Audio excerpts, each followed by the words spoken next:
ओम नमः शिवाय दोस्तों, आप सभी का मेरे चैनल नारायण रत्नावली में स्वागत है। आज के इस वीडियो में मैं आपको भगवान चित्रगुप्त जी महाराज की कथा सुनाने जा रही हूँ, जिनकी पूजा यम द्वितीया के दिन की जाती है, जिसे दवात पूजा भी कहा जाता है।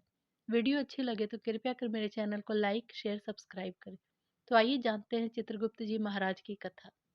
श्री भीष्म पितामह ने पुलत्स्य ऋषि से पूछा कि हे महामुनि, संसार में कायस्थ नाम से विख्यात जो पुरुष है, वे किस वंश से उत्पन्न हुए हैं और किस वर्ण में कहे जाते हैं? हे महामुनि, यह सुनने की मेरी इच्छा है। कृपया कर आप उस पवित्र कथा को कहिए। ऋषि बोले, मुख से ब्राह्मण, बाहु से क्षत्रिय, जंघा से वैश्य, पैर से शूद्र, 2 पांव, 4 पांव, 6 पांव वाले पशुओं से लेकर समस्त जीवों का एक ही समय में चंद्रमा, सूर्य आदि ग्रहों को और बहुत सारे जीवों को उत्पन्न करने वाले ब्रह्मा ने सूर्य के समान तेजस्वी ज्येष्ठ पुत्र को बुलाकर कहा कि हे सुव्रत, तुम यत्न पूर्वक इस जगत की रक्षा करो। सृष्टि और पालन करने के लिए ज्येष्ठ पुत्रों को आज्ञा देकर ब्रह्मा ने जो किया उसे आप सुनिए। ब्रह्मा जी ने 11,000 वर्षों तक की तपस्या की। उसके बाद उनकी देह से एक दिव्य पुरुष उत्पन्न हुआ। वह श्याम वर्ण पुरुष अत्यंत सुंदर था।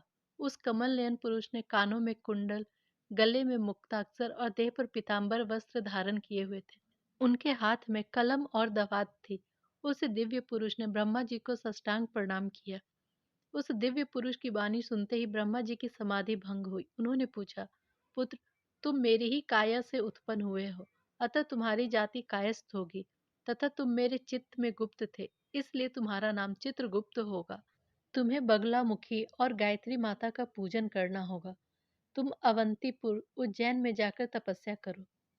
तब चित्रगुप्त जी ने उज्जैन आकर वर्षों तक तपस्या की। उनकी तपस्या से संतुष्ट होकर ब्रह्मा जी ने ऋषियों सहित वहां आकर चित्रगुप्त जी के यज्ञोपवीत संस्कार करवाए।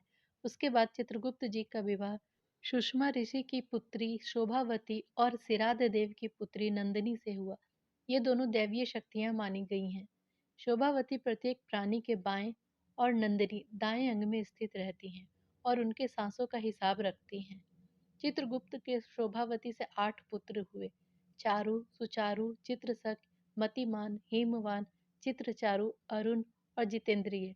नंदिनी से भानु, विश्वभानु, वीर्यभानु सहित 4 पुत्र हुए।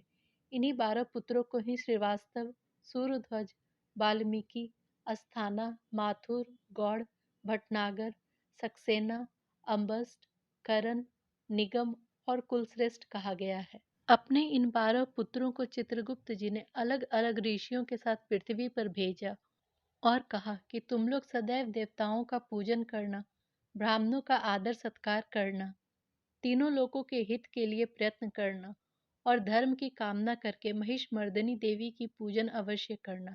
उसके बाद चित्रगुप्त जी धर्मराज के दरबार में चले गए। तभी से वे मृत्यु लोक के सभी जीवों के कर्मों का लेखा जोखा रखते हैं।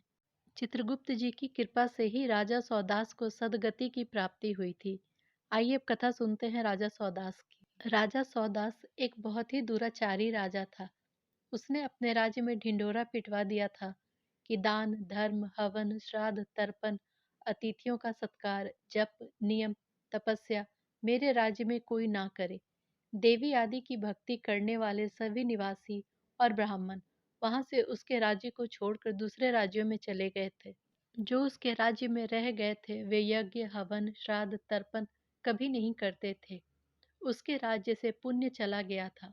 एक बार कार्तिक शुक्ल पक्ष की द्वितीय तिथि को कायस्थ लोग पवित्र होकर चित्रगुप्त जी की पूजा कर रहे थे।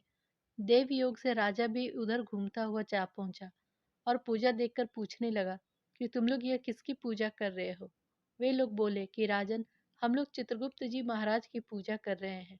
यह सुनकर राजा ने कहा, मैं भी चित्रगुप्त जी की पूजा करूंगा। यह कहकर राजा ने स्नान कर श्रद्धा भक्ति से चित्रगुप्त जी की पूजा की। उसकी भक्ति युक्त विधि पूर्वक पूजन करने से उसके सारे पाप धुल गए और राजा सौदास स्वर्गलोक को चला गया। तब भीष्म ने महर्षि से पूछा, हे ऋषिवर, उसने ऐसी कौन सी विधि से पूजा की थी जिसके प्रभाव से राजा सौदास स्वर्ग को चला गया? ऋषि बोले, हे भीष्म, चित्रगुप्त जी के पूजन की विधि मैं आपसे कहता हूँ। सबसे पहले एक लकड़ी की चौकी लेवी, उस पे लाल वस्त्र बिछाकर चित्रगुप्त जी की मूर्ति या फोटो को स्थापित करें।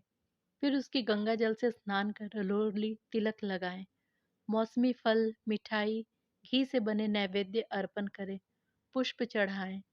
कलम स्याही दवात की पूजा करें और कहें, हाथ में कलम और दवात लेकर पृथ्वी पर घूमने वाले हे चित्रगुप्त जी, आपको प्रणाम है।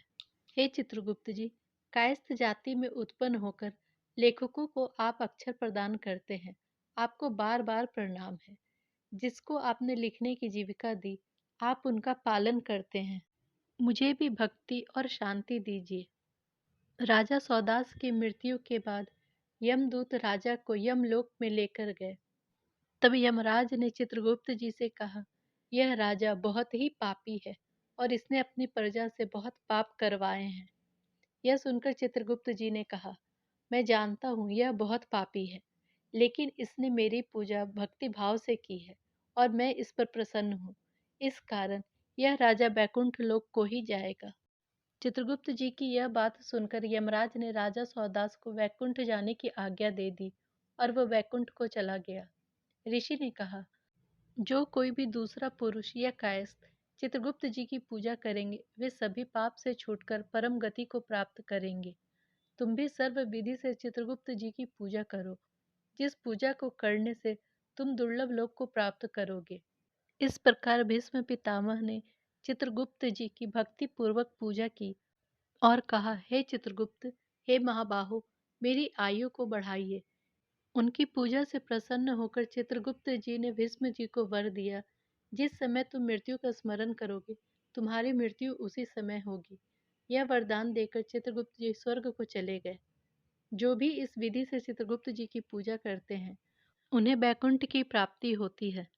यह वरदान ब्रह्मा जी ने चित्रगुप्त जी को यज्ञोपवीत के अवसर पर दिया था कि जो भी प्राणी यम द्वितीया के दिन चित्रगुप्त और उनकी कलम दवात का पूजा करेगा, उसे बैकुंठ की प्राप्ति होगी। तभी से कार्तिक शुक्ल द्वितीया को, जिसे यम द्वितीया भी कहते हैं, उस दिन चित्रगुप्त जी और उनके कलम दवात की पूजा होती है। चित्रगुप्त जी महाराज की जय।